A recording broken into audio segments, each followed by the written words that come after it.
Bonjour, bienvenue sur En cours de prod, le podcast qui donne la parole aux artistes entrepreneurs. Je suis Laurent Baudin, on est ici pour évoquer le parcours d'artistes indépendants, parler de leur carrière artistique et la mettre en parallèle de leur parcours business.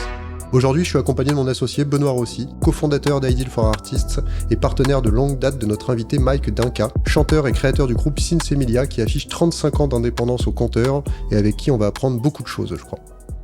Parce que Sinsé, ah oui, on dit Sinsé quand on est un peu fan, c'est un groupe qui a quasiment tout connu de ce qu'un artiste peut rencontrer dans une carrière musicale. Les débuts avec des bouts de ficelle, l'autoprod en collectif, le succès sur scène en indé et le succès mainstream avec le tube Tout le bonheur du monde. Et pour Ben et moi, c'est aussi le groupe qui nous a construit un bout de notre rapport personnel à la musique, puisqu'on les a découverts en 1997, quand on était au lycée ensemble à Grenoble. Et quand on voit le chemin parcouru pour eux et pour nous, on se dit qu'il y a des moments comme ça qui comptent vraiment beaucoup. Et donc ça nous fait très plaisir de t'avoir avec nous, Mike. Comment ça va ? Ça va super bien. Très content d'être là. Puis c'est émouvant pour moi d'entendre ça, donc c'est cool. Ah ouais, bah tu vois, ça fait longtemps. Hein. Nous aussi, on est là depuis longtemps. Et justement, d'ailleurs, on va parler de beaucoup de choses ensemble. Mais déjà, on peut poser un peu le cadre. Parce qu'en fait, Ben et toi, vous vous connaissez depuis longtemps. Et peut-être que vous pouvez nous dire un peu ce que vous avez fait ensemble, tous les deux. Bah oui, avec plaisir. C'est vrai qu'avec Mike, on s'est rencontrés... J'arrive plus à situer les années, mais c'est il y a très longtemps, ouais. Je crois que c'était 2006, ouais, okay. Quelque chose comme ça. Moi, j'ai un petit souvenir. Tu travaillais déjà avec un groupe qui s'appelait Mountain Men, que j'avais accompagné le manager, notamment sur une demande de sub, parce que c'était un peu ça ma spécialité à l'époque. Et c'est lui qui nous a présenté après un concert de Sinsé où il y avait aussi Mountain Men. Du coup, T'étais un petit Savoyard, jeune et spécialisé dans les subs. Exactement. Grandi à Grenoble et on bossait avec une asso qu'on a toujours, qui s'appelle Salama à Aix-les-Bains. C'était il y a 20 ans, du coup. C'était il y a 20 ans. Si tu me dis 2006, la vache. Mais voilà. Toi, tu avais déjà les structures dont on va parler un peu après. Et effectivement, tu as été un des premiers artistes importants. Enfin, comme disait Laurent, c'est déjà, pour moi, c'était très important parce que Sinsemilia, j'étais fan. On était fan. Mais effectivement, c'était dans cette carrière de monteur de dossier de subvention.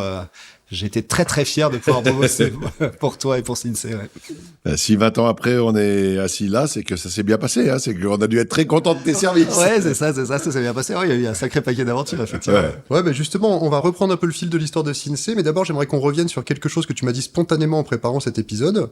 Donc, t'es évidemment chanteur avec Riquet pour Sinsé, mais tu t'es aussi présenté à moi tout de suite en disant, mais depuis le premier jour, manager du groupe.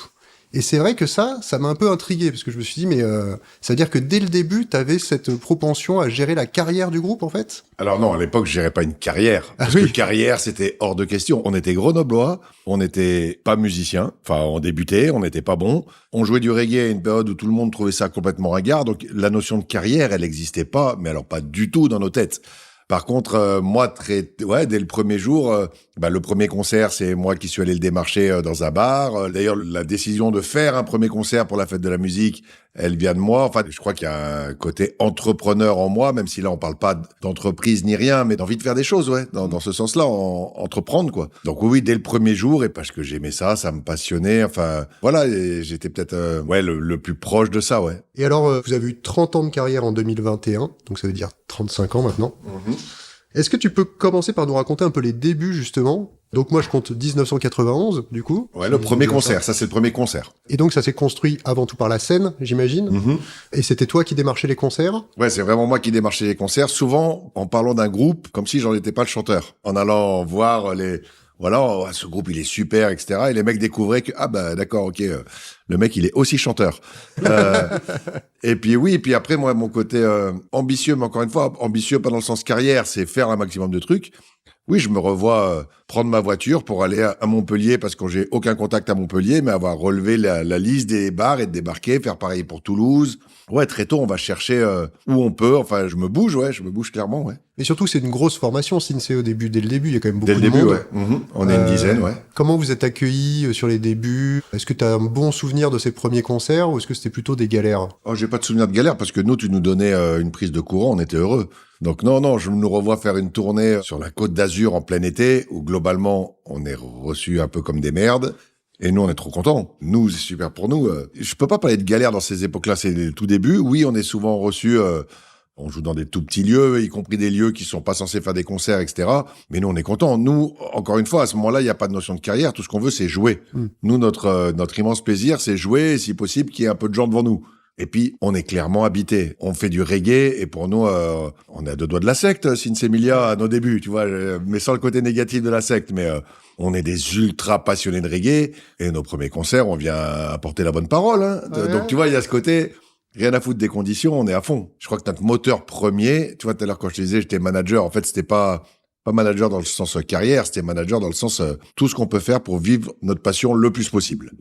Et le public est là vite ou comment ça se passe? Tu gardes comme souvenir des concerts difficiles? Par exemple, si je pense au tout premier concert, ouais, le mec qui nous regarde au début, il est arrivé vite, mais il était tout seul. C'était mon père. Mais le public arrive vite, oui et non. Il n'y a pas de concert de reggae, ou très très peu. Je te parle vraiment des débuts, je te parle 91, 92. Donc là, il y a un petit groupe de reggae, il y a du reggae, mais à Paris, ici, en sound system, on les voit très peu tourner. Là, il y a un groupe de 10 mecs, etc. Donc ça touche au moins les passionnés de reggae. Et puis après, on a de la chance parce qu'assez vite, quand même, il y a de plus en plus de monde. C'est relatif, hein, mais assez vite, on peut peser 300-400 personnes dans la région Rhône-Alpes parce que le bruit court que tiens, ces mecs-là sur scène, on passe un super moment, etc. Je crois qu'encore une fois, notre côté habité, ça parlait aux gens. Et là, il n'y a pas d'enregistrement, c'est que de la scène. Là, c'est que de la scène. Je crois que la première pauvre maquette, ça doit être 93. Puis on gagne le tremplin de Rive de Gier où il y a 3 morceaux live enregistrés qui nous servent de maquette à un moment, mais d'une qualité très relative. Et en termes d'indépendance, est-ce que tu peux nous dire comment ça s'est passé? C'est-à-dire que est-ce qu'il y a un moment où vous tombez sur l'industrie? Est-ce qu'il y a des gens qui viennent vous voir pour vous proposer des choses? Alors déjà, très vite, on monte une asso. J'ai quand même conscience qu'il faut être un minimum légal dans ce qu'on fait. Donc très vite, il y a l'association Sinsemilia. Après, non, l'industrie, elle débarque le 25 mars 96. Je peux même te dire la date de quand l'industrie débarque. Parce que le 23 mars 96, on organise notre premier concert au Summum pour la sortie de notre premier album. Et que c'est à partir de ce concert que d'un seul coup, il y a plein de gens à Paris qui se passionnent pour le reggae grenoblois. Avant ça, globalement, on n'existe pas et tout le monde s'en fout. Mais ce qui nous dérange pas plus que ça, le premier album, on l'autoproduit nous-mêmes. Et finalement, ça va très bien se passer pour cet album-là, etc. Mais l'album, il sort 96. Et à partir de là, oui, ça commence à intéresser des gens, ouais. Et donc tu dis que vous créez donc cette première asso et du coup les sociétés et la partie après prod phono et édition, ça s'est fait comment? Tout ce qui est prod, etc., ça vient pareil, autour de 96. C'est-à-dire que 96, il y a ce concert au Summum qui change tout pour nous. Et à partir de là, je m'associe avec un mec de Montpellier qui va devenir co-manager avec moi et qui, lui, monte une société qu'on considère, nous, comme étant notre société. On est très proches l'un de l'autre, etc. Bon, il s'avère que quelques années après, on se rend compte que le monsieur est pas super honnête. Du coup, fin de la collaboration. Et là, je suis dans l'obligation, moi, de monter les sociétés parce que je pensais que les sociétés, on les avait en fait déjà. Mais la séparation de ce monsieur est dans l'urgence. On est 2004, pile période Tout le bonheur du monde, enfin début de Tout le bonheur du monde. Et là, je crée Ecoproduction justement pour pouvoir reprendre entièrement en main tout ce qui est autour de Sinsemilia, ouais. Ok, et dès le début, du coup, Ecoproduction devient label et éditeur. On n'est pas éditeur. Il y a la boîte d'édition parallèlement, les éditions du Petit Ascenseur, LEDPA. Mais oui, je sais qu'on va autoproduire notre tournée. Il me faut la société pour faire les fiches de paie, etc. Donc, Ecoproduction. Je sais qu'on va produire des albums. Et puis moi, j'ai déjà de toute façon cette envie de produire d'autres albums. J'avais produit déjà, via la structure de mon ex-co-manager, j'avais travaillé sur MIG, et je sais que je vais encore avoir envie de produire. Donc oui, l'écoproduction est montée dans l'urgence pour se mettre au service de Sinsemilia, mais je sais que quand j'aurai du temps, ça ira plus loin que ça, ouais. Ah, très bien. Bon, on va en reparler alors. Et du coup, donc, en 96, l'industrie débarque, ouais. Mais vous décidez de vous structurer en indé. C'est-à-dire que, est-ce qu'à l'époque, vous refusez des propositions de maisons de disques, de tourneurs Oui. Alors, on est contacté par plein de gens. Finalement, on finira par signer le deuxième album avec un label indépendant qui s'appelle Double T, okay. Qui est un label belge et qui est un petit label. Mais oui, on est reçu par, je sais plus si EMI à l'époque... où le mec me reçoit dans son bureau, il y a que des photos de boys band. Donc tous les boys bands qu'on cartonnait chez lui, ça fait 17 secondes que je suis dans son bureau. Je sais déjà que, mais jamais de la vie, on va signer chez toi. Enfin, c'est mort avant même qu'on ait commencé à parler. Donc oui, après, on collaborera plus tard avec Sony. Mais oui, il y a quand même le choix. Ce qui nous fait basculer chez Double T, c'est que le mec vient nous voir énormément sur scène. C'est un petit label. Le mec nous parle de la Mano Negra comme une de ses références. Je sais qu'il a travaillé avec eux. Il veut nous faire enregistrer avec Erwin Autric, qui lui a réalisé Putas Fever de Mano Negra et tout ça, ça nous parle. On parle le même langage en termes de zik, il comprend ce qu'on fait. Et moi, ça me va de bénéficier de l'expérience. Je sais que je vais apprendre en collaborant l'autoprod au début, et je crois que c'est vrai pour pas mal d'artistes, surtout à l'époque, c'est pas un choix politique. C'est un choix politique et j'ai pas d'autre choix de toute façon. Donc j'ai qu'à dire que c'est un choix politique. Mais concrètement, on est très content d'avoir enfin quelqu'un qui nous dit on va mettre un peu de budget, on va vous permettre d'enregistrer dans un bon studio, etc., etc. Ça s'est pas joué à la taille du chèque, mais plutôt à qui et c'est quoi son discours, qu'est-ce qu'on va faire, comment on va le faire.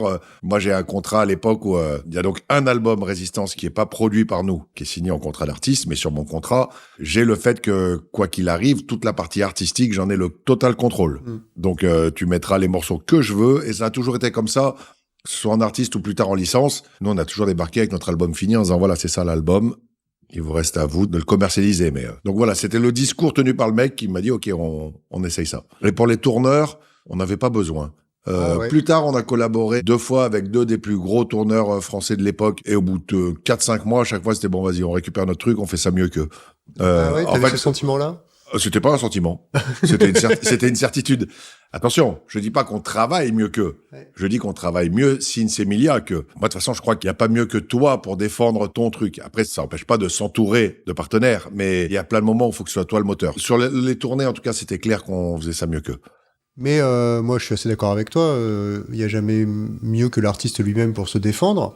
Après, il y a juste quelque chose de très concret, c'est que parfois, ça fait trop de choses à gérer. Comment est-ce que tu as réussi?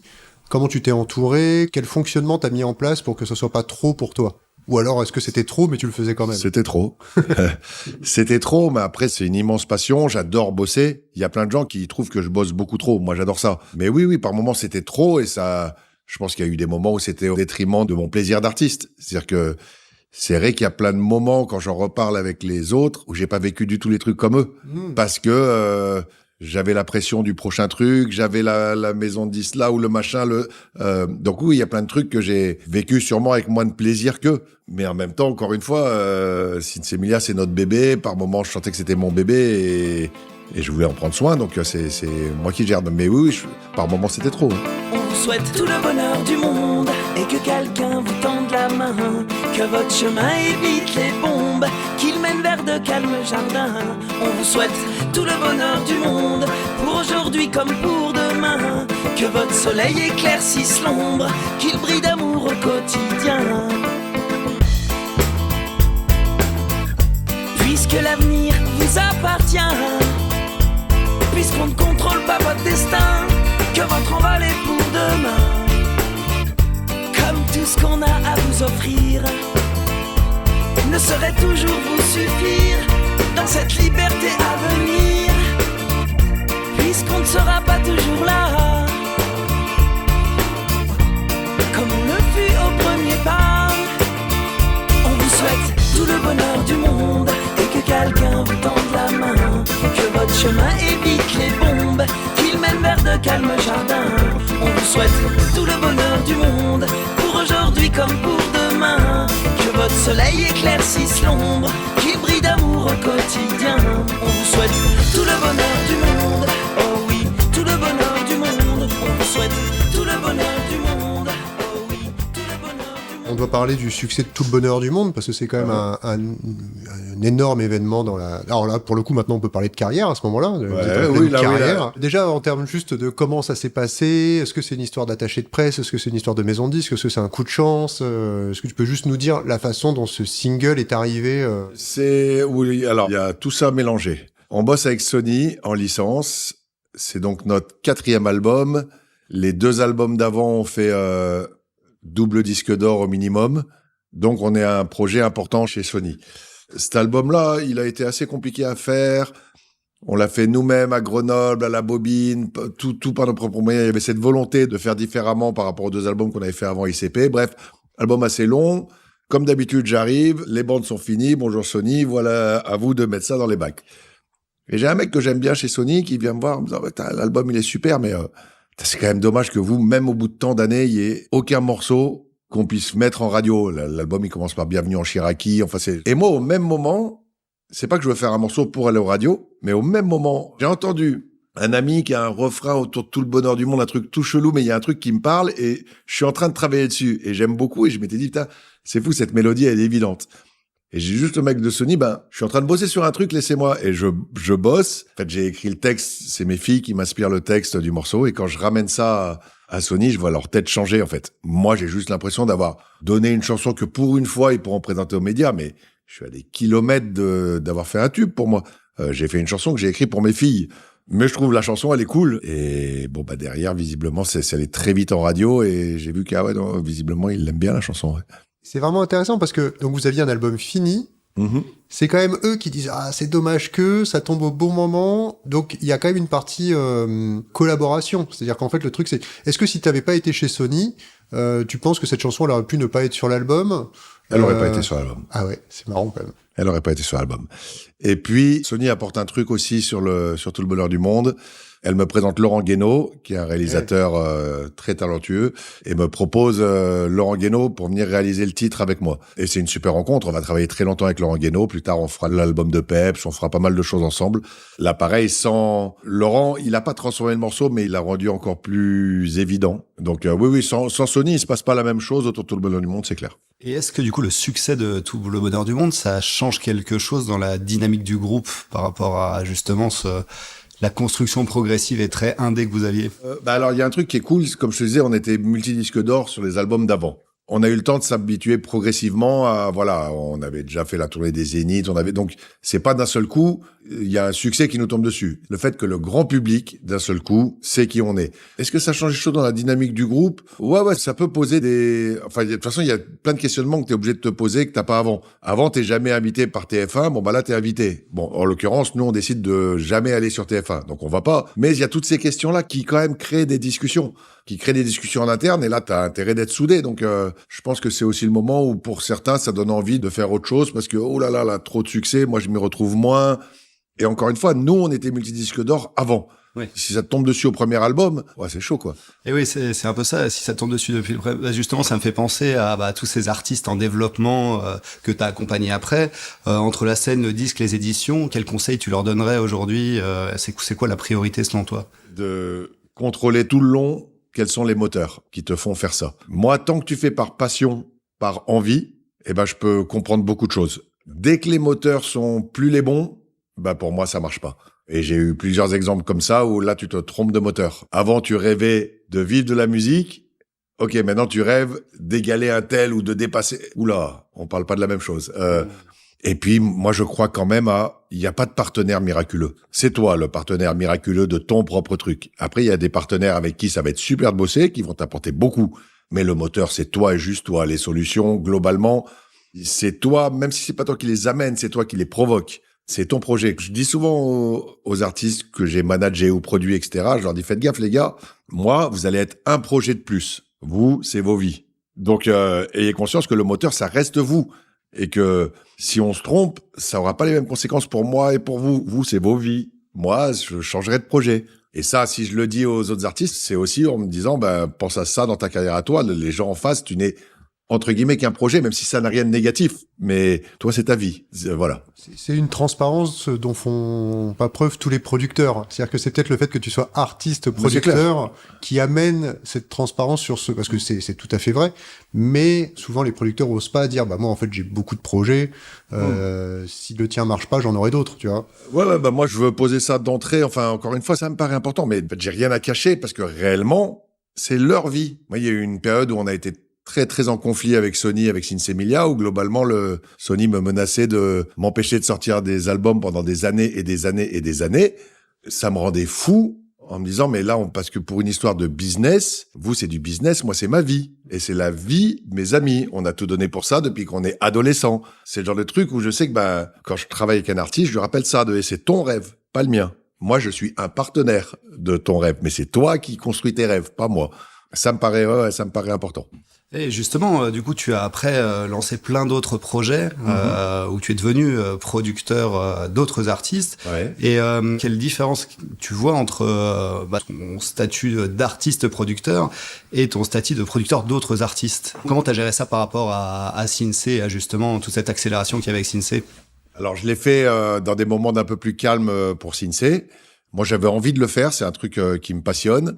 Et en fait, ça dépend des cas. Il y a des artistes avec qui j'ai pris beaucoup de plaisir en essayant d'apporter mon expérience et puis parce que j'ai une certaine facilité du coup à me mettre à la place du mec. Et puis moi, j'ai rien à vendre. Enfin, je dis la vérité aux artistes, y compris sur le côté non mais ça, arrête de rêver à ça n'arrive pas. Enfin, donc voilà, on dit les choses. J'ai rien à vendre et puis j'ai toujours dit aux artistes, le jour où t'es pas content, tu me le dis et je te rends le contrat. Enfin, donc tout ça est plutôt sain.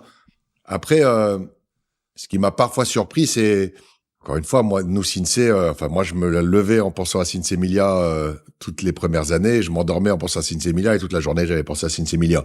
Donc, je dis pas que c'est sain, mais c'est vrai. Et je me souviens, le dernier artiste pour qui je me suis dit, je vais arrêter de produire, c'est un artiste qui m'a dit, en fait, je me rends compte que depuis que j'ai signé avec vous, j'ai encore plus de boulot. C'est-à-dire, là, je me retrouve à bosser sur mon projet au moins 5 heures par jour. Si c'est juste, on parle pas de la même chose en fait. Bon voilà. Donc, mais il y a des artistes avec qui j'ai pris énormément de plaisir. Je collabore toujours avec Mountain Man, Mr. Matt, parce que c'est des mecs qui ont ça chevillé au corps. La musique, c'est leur vie. Encore une fois, je dis pas que c'est spécialement sain, mais c'est une réalité. Matt, il est comme moi. Si pendant quelques temps il y a pas de scène, il lui en faut. Il veut vivre ça. Enfin, tu vois. Donc voilà, moi je suis de cette école-là, ouais. Là, je fais un peu une parenthèse, mais depuis quelques années, dans la musique notamment, mais aussi dans la culture d'une façon générale, on parle un peu plus des risques psychosociaux, etc., de toute la santé mentale des artistes, musiciens et des entourages. Là, quand même, plusieurs fois, t'as dit, moi, je travaille beaucoup. Est-ce que tu penses que l'artiste-producteur, il y a aussi un risque presque de santé, parfois, à vouloir tout faire, à vouloir avancer seul? Ou est-ce que, de toute façon, l'artiste, qu'il soit producteur ou pas producteur, c'est le même risque? Tu vois, je sais pas si c'est très clair. Si. Après, encore une fois, ça dépend des artistes et de leur façon de... Mais c'est sûr que en plus, quand t'es un peu comme moi, un peu trop focus et que tu rajoutes la casquette auteur de texte, manager, tourneur, producteur, oui, ça fait beaucoup. Alors, je l'ai quand même payé une fois. Nerveusement, j'ai fait un petit burn-out, pas petit d'ailleurs, j'ai fait un burn-out à un moment bien chaud, mais pour autant, je suis père de famille, j'ai 3 enfants. Elles ont grandi aujourd'hui et quand je leur demande est-ce que j'ai été suffisamment présent, elles comprennent même pas la question. Ouais. Et pourtant, j'étais beaucoup pas là. Oui, mais quand t'étais là, t'étais vraiment là. Enfin, ça m'a fait un bien fou. Et je sais que, vu nos rapports, elle m'aurait dit, oui, c'est vrai que... Donc, j'ai vu que, non, en fait, c'est possible. Encore une fois, je suis toujours marié avec la même femme, j'ai 3 enfants et tout. Enfin, c'est possible. Ok. Je tire quand même un immense coup de chapeau à ma femme parce que, voilà, ça dépend avec qui, mais non, c'est possible. Mais bien sûr que on a des métiers merveilleux, c'est des métiers, on est des privilégiés de les faire.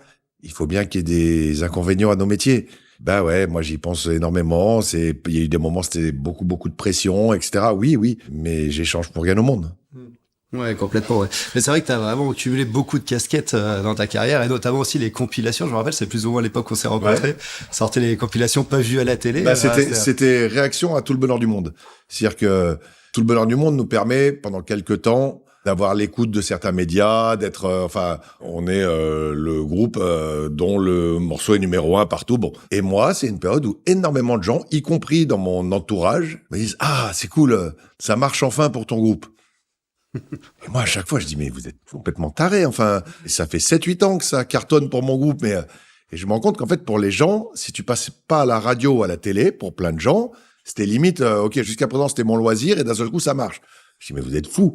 D'où je sors la compilation 4 CD qui s'appelle Pas vu à la télé, où je regroupe plein de groupes qui pour moi sont des groupes majeurs. Dans cette compile, il y a les Ogres de Barbac, Dubbing, La Rue Quétanou, etc. Enfin, plein de groupes que quand tu connais la scène française, tu connais, et que je vois que le grand public ne connaît absolument pas. Parce que ces gens-là ne sont ni en télé, ni en radio. Et c'est un truc que je défends. Enfin, j'en discute beaucoup avec les responsables de France 2 à l'époque, etc., sur le côté, mais ces groupes-là, pour certains, remplissent des zéniths et ne sont jamais joués nulle part. Il n'y a pas un truc qui vous choque. Donc voilà, oui, j'avais cette envie, c'était ma réponse à Tout le bonheur du monde, qu'au moins j'utilise ce succès pour mettre un coup de projecteur sur cette réalité. Il y a des groupes qui remplissent les salles et que vous n'invitez jamais en médias. Et d'ailleurs, alors je pense que l'étiquette groupe engagé, c'est pas forcément celle qui vous convient, mais en tout cas, il y a quand même un engagement dans Sinsé Emilia.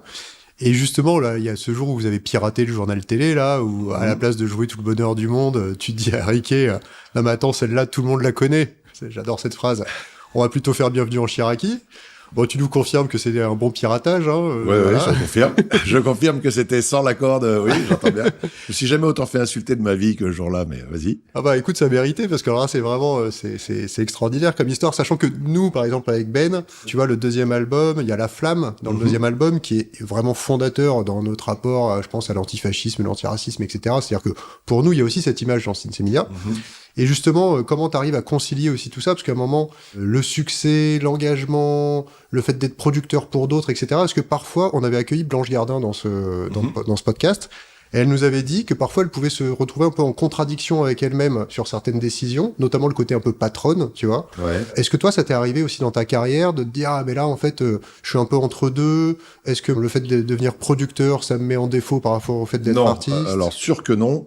Je te dis pas que ça a pas généré des énormes réflexions, tu vois, sur telle ou telle décision. Mais du coup, toute décision prise, je peux l'assumer, la défendre et l'expliquer. Mais du coup, oui, ça, encore une fois, à l'époque de Tout le bonheur du monde, on est invité je sais pas combien de fois par TF1. Sony me supplie d'aller faire Tout le bonheur du monde en prime time sur TF1 parce que tu te rends pas compte les ventes d'albums. Oui, si, je me rends compte les ventes d'albums, mais par contre, là, si je me le fais, je me mets en porte-à-faux complet avec...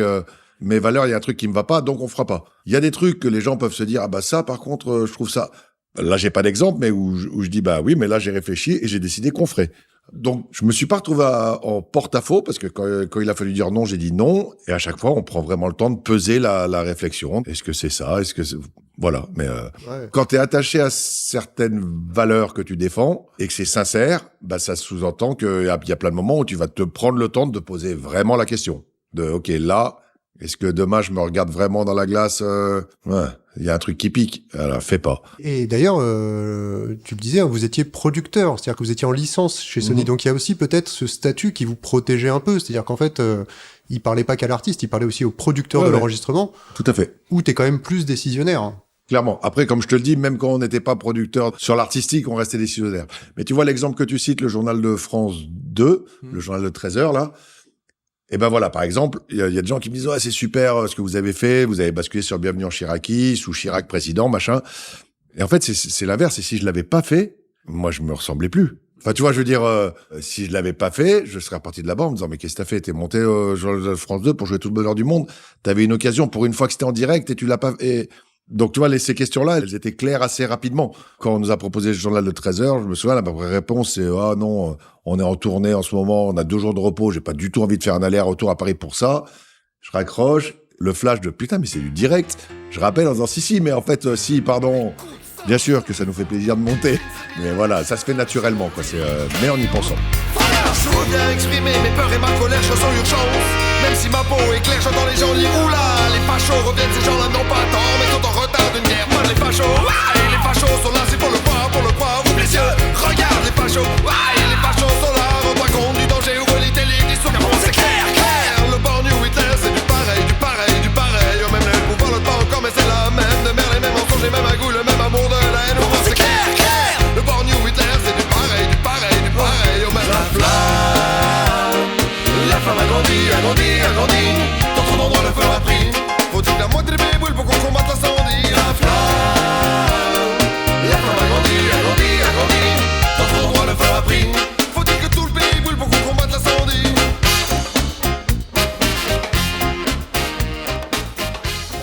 On voulait aussi revenir sur le fait de produire d'autres artistes. Tu as été assez clair justement sur la façon dont tu les accompagnais, avec cette expérience d'artiste toi-même qui du coup t'aide à les accompagner de la meilleure façon. Et aussi, faut dire que dans cet accompagnement-là, vous avez eu aussi des succès. C'est-à-dire qu'en fait, le truc, c'est que, et notamment il y a Peps en 2009, où là, donc vous êtes producteur de l'album sur lequel il y a le single Liberta, qui est un énorme carton, peut-être... Enfin voilà, je crois que c'était le single de l'année, il me semble, à l'époque, c'était le plus diffusé. Ouais. Est-ce que cette position, du coup, de producteur d'un gros succès, comment tu la vis par rapport à la position d'un artiste qui a un gros succès? Est-ce que tu as vu une différence? Parce que finalement, il y a très peu de gens qui ont vécu les deux histoires, tu vois. Non, c'est différent. Parce que moi, encore une fois, j'accompagne l'artiste. Si l'artiste, il veut aller là, c'est son choix. S'il veut aller là, c'est son choix. Moi, je peux lui dire des fois, là, ça me paraît pas être le bon choix, mais ok. C'est pas pareil. Donc c'était cool, on était super contents d'avoir ce succès-là, surtout qu'on l'a mis 2e des rotations radio en totale indépendance. Parce qu'après, l'album finira en licence chez Universal, chez AZ. Mais tout le début, c'est uniquement éco-production avec nos petits moyens. C'est moi qui vais rencontrer les programmateurs de Virgin Radio à l'époque. Hein. C'est moi qui vais. J'y vais même avec la maquette de Liberta. En disant, voilà, on l'a vraiment poussé jusqu'au moment où même je voyais que les finances d'éco-production commençaient à être en danger. On était super haut dans les rotations, mais ça vendait pas tant d'albums que ça. Enfin, j'avais un tout petit distributeur. Enfin, il y avait un truc. Donc, on était très heureux de ce qui s'est passé. Mais c'est pas pareil parce que, encore une fois, je suis au service de quelqu'un. Et il y a eu des décisions que moi, je validais pas. Si, je validais mais c'est ton choix. Je pense que c'est une mauvaise décision, mais c'est ton choix. Et c'est ta vie. Donc, mais voilà, du coup, c'est pas pareil. Il y a aussi un petit côté, c'est pas moi qui étais sur la route tout le temps. Donc, il y a un côté plus léger aussi. Mais, non, voilà, tu le vis pas de la même façon aussi pleinement. Le clip de Liberta, je sais pourquoi il est comme ça, parce qu'on est limité en termes de budget. Je sais pas si vous revoyez le clip de Liberta, c'est des images. Nous, on est très contents du clip. L'artiste est foudrage. Et le management de l'artiste est foudrage. Ce clip, il est tout pourri. Bon, le clip va être un énorme succès, avec ces images fondues, machin, tout. Bon, voilà, c'est une autre casquette. Ah, c'est fou. Et et donc tu faisais ça, mais en parallèle de Sinsemilia. T'avais constitué une équipe autour de toi. Comment ça se passe? Donc on sait que tu travaillais par exemple avec Ben sur les financements. Ouais. Et t'as d'autres gens. EcoProd, c'est structuré comment? Ouais, on est 3-4 à l'époque. Ok. Une personne qui est plus sur la partie tour, une personne qui est comme moi, multitâche, et où on se balance les tâches les uns les autres. Moi, plus les relations vers l'extérieur et les réflexions de stratégie globale. Proche, Pat, qui est un énorme bosseur, qui est les dossiers, Seb pour toute la partie plus administrative, etc. On se débrouillait avec tout ça, mais toute petite équipe, mais bonne aventure. J'aurais bien aimé aussi te poser des questions plus après sur les projets, sur Sinsay, les différents projets solo, parce que finalement sur EcoProduction, vous avez produit beaucoup de choses de Sinsay, mais pas l'intégralité de tous les projets solo. Comment s'est fait après la gestion comme ça quand on connaît un tel succès? Comment on accepte que chacun fasse son projet et comment vous avez géré un peu cette partie-là du côté entrepreneuriat? Si on parle projet disque solo, globalement il y a eu Riquet. Oui, qui était produit par EcoProd. Riquet, c'est managé par moi. Enfin, de toute façon, quand il y a Riquet, il y a moi pas loin et vice versa. Alors, on est inséparables depuis l'école primaire, depuis qu'on a 9 ans. Si tu vois l'un, l'autre est pas loin. Il y a Riquet. Nati a fait un moment un hommage à Marley en tournée. C'est EcoProd qui faisait tourner. Ah, ok. Si, on a essayé d'accompagner autant que possible. Après, encore une fois, c'est EcoProd, c'est plus c'est ma boîte. Mais si, on a toujours mis au service des autres membres de Sinsay quand il y avait un projet. À un moment, il y avait Saxomatic avec Bozo, c'est passé par chez nous aussi. Ouais, si. Le seul projet auquel tu peux penser, c'est Léonide, Fafa, mais qui avait quitté Sinsay à ce moment-là et qui, en plus, avait profondément envie de voler de ses propres ailes, de faire son propre truc sans le côté Mike est partout tout le temps. Ce que je peux comprendre. Je peux se comprendre aussi. Ce que je peux comprendre. Donc non, je crois qu'on a toujours accompagné les projets de Sinsay, ouais. C'est intéressant parce qu'en préparant cette interview, tu nous as dit que finalement tu étais entrepreneur avant toute autre chose, peut-être même avant d'être artiste finalement. Et ça veut dire quoi pour toi être entrepreneur? Je me sens pas artiste déjà. C'est un mot que j'aime pas. Nous, on est des artisans de la musique. Pour moi, un artiste, c'est quelqu'un qui a un don, qui a un talent. Nous, on est des ultra travailleurs. Je suis pas sûr qu'on ait le moindre don. Peut-être elle est con la notion, mais pour moi, tu vois, il y a des artistes. Oh, le mec, il est bourré de talent. Non, nous, on n'était pas bons, on a beaucoup bossé. Donc, on est des artisans de la musique. Et après, je pense que le côté entrepreneur est ambitieux, mais ambitieux, il y a rien de moche à être ambitieux. Je parle pas ni d'argent, ni de gloire. L'ambition, en fait, dans ce que je fais, j'ai envie de bien faire. Quel que soit le domaine, dans ce que je fais. Avec Sinsay, tout à l'heure, on en parlait. Le seul plan de carrière qu'on avait, dès le début, c'était on ira le plus haut possible. Sachant que le plus haut possible, ça pouvait être faire 10 concerts dans notre vie. Si c'était ça le plus haut possible, ça m'allait. Mais tout le long, ça a été, ok, c'est quoi la marche d'après? On essaie d'y accéder et tout ça va nous emmener le plus haut possible. Il y a zéro notion de c'est quoi le plus haut possible. Mais je sais qu'on est allé globalement le plus haut de ce qui nous était possible. Tu peux toujours dire oui, mais peut-être que mais si on l'a pas fait, c'est que ça rentrait pas dans les cases. Donc voilà, je pense que ce côté entrepreneur, je l'ai dans tout, y compris dans des trucs de loisirs. C'est pas de l'ambition mal placée, c'est juste bien faire. En fait, je le vois avec Riquet. Là, ça fait quelques années qu'on tourne avec un projet où on tourne dans des petits cafés-théâtres, 300 places, 400 places. 200 places, on y prend un plaisir incroyable. On a fait 400 dates et à la 400e, on est encore, dès qu'on est dans la voiture après la date, à se dire « Ah, tel passage, ça c'est vachement bien. Tiens, Corisha. » Notre immense plaisir, il est dans le travail bien fait. Rien à foutre, mais vous êtes dans des petites salles. Ah, mais on adore, on est très très bien. Enfin, voilà, donc entrepreneur, c'est dans ce sens-là. Moi, je suis satisfait quand je me dis, j'ai fait du mieux possible. Mon travail, il est fait du mieux possible. Tu rajoutes la petite notion d'ambition qui va avec, ça donne ce côté que je considère comme entrepreneur, ouais. Et d'ailleurs, là, tu as évoqué ce spectacle avec Riquet, tu peux nous en dire un peu plus parce que c'est quand même une super idée. Vous avez décidé de vous mettre vous-même en scène en racontant l'histoire de Sinsay. Entre autres, voilà. Ouais. Et du coup, presque de changer de genre. On a changé de genre, oui. On a plus ou moins quand même, mais oui. On n'a pas fait exprès. On n'a pas fait exprès. Pour dire vrai, avec Riquet, on s'est toujours amusé à faire des trucs différents parce que moi, j'ai besoin de nouveautés et lui, il me suit dans à peu près tous mes délires. Et il y a quelques années, je lui ai dit, viens, on va faire des concerts chez les gens. On prend une guitare et je mets sur Facebook les gens qui nous veulent nous avoir en concert. On vient chez vous, Riquet et moi, une guitare sèche dans votre salon, dans votre jardin. On a fait ça, c'était juste avant le Covid. Donc, on en a fait 2, on a adoré. Le Covid est tombé. Du coup, il y a eu le moment où on avait le droit de se rassembler à 30, 40, mais pas de faire des concerts. Nous, là, on a fait énormément de concerts jardins. Et dans ces concerts jardins, dans cette ambiance-là, quand tu joues dans le salon d'un mec ou avant de jouer une chanson, tu dis, attendez, je prends 2 secondes pour vous raconter une anecdote sur cette chanson où il s'est passé ça. Et on a commencé, nous, à vachement se marrer de ça, de voir que les gens se marraient de ça. Et un jour, dans un jardin, il y a une patronne de théâtre qui est venue nous voir en disant, mais faut mettre ce truc-là sur scène quand c'est que vous faites une tournée. Je dis, mais non, c'est un délire. Mais vous êtes con. Vous passez 2 jours à réfléchir à en mettre ça en format spectacle et vous verrez, sur scène, vous avez inventé un truc. On a fait un essai à Grenoble à l'Iliade. J'ai envoyé la vidéo à quelques potes.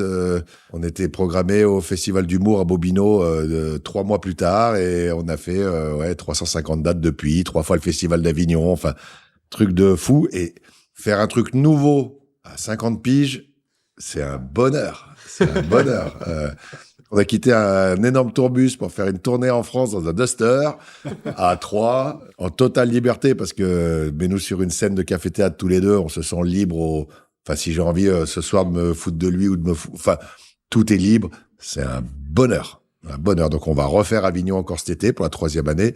Jamais de ma vie, j'aurais cru que j'allais faire le festival de théâtre d'Avignon. Ouais. Tu vois, on n'est pas des théâtreux, nous. Incroyable. Le spectacle est incroyable. On sent la complicité effectivement, que vous connaissez depuis super longtemps. On peut pas la cacher. Et d'ailleurs que vous allez continuer à monter ensemble sur un projet qui s'appelle justement Ensemble avec tous les deux et d'autres amis, a priori. En fait, moi, ça fait quelques années, au début de ce projet Concert Jardin, je me suis dit, on n'est pas tout jeune. J'ai, entre guillemets, il y a rien de prétentieux là-dedans, plus grand chose à prouver dans la musique. Je vais rien faire de mieux, je parle en termes de médiatisation, que ce que j'ai fait. Par contre, putain, il est urgent de se faire plaisir. Toutes les envies que t'as pas fait, faut les faire. Il y avait cette envie qui traînait depuis très longtemps de réunir sur scène, il y a Riquet, moi, Gizmo et Manu du groupe Trio, Va-Nu-Pied, de temps en temps il y a HK, la section cuivre de Sergent Garcia, des musiciens de Naman. On a réuni tout ça et on part en tournée où chacun s'amuse à reprendre les morceaux des uns et des autres. Moi, c'est le genre de délire que j'ai dans ma tête depuis des années, mais tu prends jamais le temps, en fait. T'as toujours la tournée ou machin.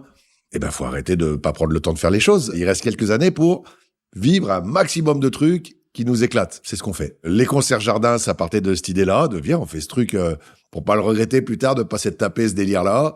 Cette tournée ensemble qui va tourner dans toute la France à l'automne, c'est dans cet esprit-là et on a déjà fait 2 dates, c'est un bonheur incroyable. On se régale, on dirait que c'est une évidence, on dirait qu'on a toujours joué ensemble alors que c'est pas le cas. Et puis il y a d'autres idées qui traînent encore, il va falloir faire plein de trucs, il faut qu'on se marre. Ouais, justement, il y a encore des choses que t'as pas faites et que t'aimerais faire. Ouais, c'est sûr que oui. Et puis il y en a, même si je le sais pas maintenant, d'un seul coup, ça va me venir. Déjà, ça fait des années qu'il y a Riquet, Brain, ils sont pleins à me pousser sur. Moi, j'ai jamais fait d'album solo. Ah ouais. Je suis pas sûr que je ferai, mais je me dis ok, si tu le fais, c'est bientôt. Sinon, tu le feras pas. T'es sûr que tu regretteras jamais de pas l'avoir fait. En même temps, quand on fait les albums solo de Riquet, j'ai l'impression que c'est nos albums solo à 2 en fait. Non mais tu vois, je lui fais les textes. On fait la musique ensemble. Enfin, tu vois, c'est des albums, sauf que je me planque derrière lui et que ça me va. On verra. Donc, album solo, oui, mais je suis sûr qu'aussi qu'avec Riquet, on va avoir des nouvelles idées toutes tordues et qu'on se dira, ah ouais, le délire, viens, on fait. Donc, oui, je pense que des idées et des envies, il y en aura, ouais. Bon, écoute, là, je pense qu'on arrive à peu près au bout. Mais il y a quand même un truc qui est pas écrit sur le papier, là, mais 35 ans d'indépendance, on peut refaire le truc un peu du conseil aux nouvelles générations, tu vois. Qu'est-ce que t'as retenu, toi, dans ce parcours où tu te dis, ah, j'aurais pas dû faire comme ça, si on m'avait dit, tu vois. Les si j'avais su. Si j'avais su, ouais. Alors, si j'avais su au moment où ça commençait à bien marcher, après, tu mets bien le bien marcher où tu veux, quoi. Prendre le temps d'apprécier les trucs. Assis-toi, dis-toi, putain, je viens de réaliser ça. Putain, c'est cool. Ça, j'ai pas fait. À chaque fois, c'était OK, le nouvel album, il vient d'arriver. OK, maintenant, faut qu'on en fasse la promo. Le machin, j'ai commencé à faire le très tard. Je me souviens, à l'époque, je fumais encore. Je me souviens, après un Olympia, prendre le temps de m'asseoir, de fumer ma clope en me disant, hey, tu viens de faire l'Olympia. Bon, bah voilà, prendre ces moments-là plus tôt, tout le long. Prendre le temps d'apprécier les trucs. Ça, c'est un regret par moment de me dire, ah, j'ai trop speedé, j'ai pas pris le temps d'apprécier. Fais-toi confiance à toi. Y compris, si tu te rates, c'est ton erreur. Voilà, les quelques fois, parce que ça, je l'ai souvent appliqué, mais les quelques fois où j'ai pas appliqué ça, où je me suis dit, je partage pas l'opinion, mais je vais faire confiance à monsieur parce que c'est vraiment un professionnel. Je me suis planté. Le professionnel, il peut t'amener une idée que t'aurais pas eue. Celui-là, si t'es convaincu de l'idée. Oui, il a raison. On suit. Tout professionnel qu'il est, si toi, il y a un truc que tu sens pas, fais-toi confiance à toi. Parce qu'au pire, même si tu te rates, au moins c'est ton erreur. C'est ton erreur. On a fait des erreurs comme tout le monde dans le parcours. J'ai pas de problème avec ces erreurs parce que je les assume. Elles sont pour moi. Tellement désagréable d'assumer une erreur qui est pas de toi, mais c'est toi qui l'assumes, quoi. Vu que c'est un métier où peut y avoir il y a de l'argent, on parle entrepreneuriat, on parle musique, je me souviens d'une phrase qu'elle m'avait dit un mec, il m'avait dit, c'est pas parce que tu me fais confiance qu'il ne faut pas me contrôler. Ce qui pour moi est une aberration. Si je te fais confiance, j'ai pas besoin de te contrôler. J'aurais dû l'entendre comme un message parce que le mec, je l'ai pas contrôlé et on s'est séparés parce qu'il avait tapé dans la caisse. Donc, j'oublie pas que, en fait, moi, je sais que je taperai jamais dans la caisse de qui que ce soit, dans les artistes avec qui je travaille, etc. Je sais que mais par contre, je leur demande de contrôler. Parce que je veux pas que le doute existe en aucun cas. C'est un des trucs qui m'insupporterait. Donc voilà, je sais pas si tout ça est clair, comme multiples conseils dans tous les sens, mais voilà. Si, ouais, je crois que c'est très très clair. Très clair et très inspirant. Merci beaucoup. Ouais, merci Mike, c'était super. Avec grand plaisir et merci pour votre aide depuis des années. Merci beaucoup.